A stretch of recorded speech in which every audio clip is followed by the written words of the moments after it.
ఒకసారి గుర్తుందో లేదో పాతది నేను యాద్ చేస్తా. కేసీఆర్ ముఖ్యమంత్రి ఉన్నప్పుడు చంద్రబాబు నాయుడు ఆంధ్రలో మాట్లాడింది ఒకసారి. అరే ఒకప్పుడు ఆంధ్రలో ఎకరం అమ్మితే తెలంగాణలో 10 ఎకరాలు వచ్చు, కానీ 10 ఏళ్లలో కేసీఆర్ ముఖ్యమంత్రి అయినాక ఇప్పుడు తెలంగాణలో ఎకరం అమ్మితే ఆంధ్రలో 10 ఎకరాలు వస్తుంది అని ఎవరన్నారు?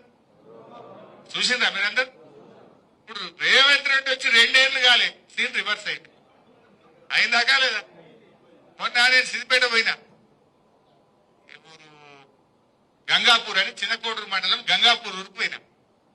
ఒక మన కార్యకర్త చనిపోతే మాట్లాడించడానికి పోయినా. కొద్దిసేపు మాట్లాడినాక కూర్చున్నాం.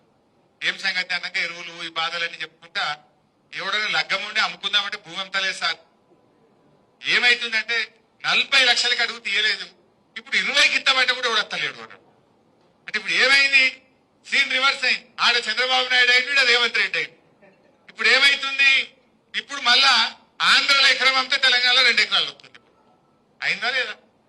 గజ్వేల్లో మీ అందరికి అనుభవమే ఉంటుంది. రేట్లు తగ్గినాయా పెరిగినాయా? ఎంత తగ్గినాయి? సగానికి సగమైంది. ఇంకా 2 ఏళ్ళు ఉంటే ఇంకేమవుతుందో. దోసాల్లో సగమైంది.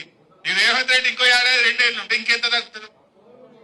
బేరాలు బంధు, కార్లు గుంజుకపోతుర్రు, మోటార్ సైకిళ్లకు ఇన్స్టాల్మెంట్లు లేవు, దుకాణాలు బంద్ అయిపోయినాయి, డీజిల్ కు పైసలు లేవు, బేరాలు లేవు, కొత్తగా ఇల్లు కట్టేవాడు లేడు, ప్లాట్ కొనేటోడు లేడు.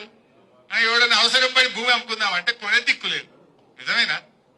ఇది రేవంత్ రెడ్డి పాలన పుణ్యం.